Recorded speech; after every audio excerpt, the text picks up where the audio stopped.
کیا آپ جانتے ہیں ایک ایسا عمل بھی ہے جو آپ کو جنت کے بہت قریب کر سکتا ہے؟ نبی کریم صلی اللہ علیہ وسلم نے فرمایا، جو شخص ہر فرض نماز کے بعد آیت الکرسی پڑھتا ہے، اس کے اور جنت کے درمیان صرف موت کا فرق رہ جاتا ہے۔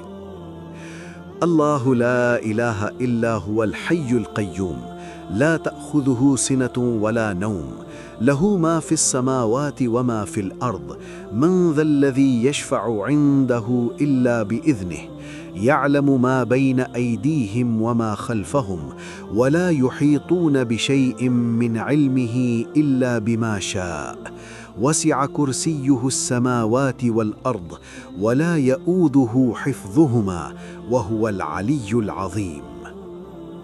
سوچئے، صرف ایک آیت جو پڑھنے میں چند سیکنڈ لیتی ہے مگر آپ کو جنت کے اتنا قریب کر دیتی ہے۔ آج سے ہر فرض نماز کے بعد آیت الکرسی پڑھنے کی عادت بنا لیں، کیونکہ شاید یہی عمل آپ کی نجات کا سبب بن جائے۔ ویڈیو کو شیئر کریں۔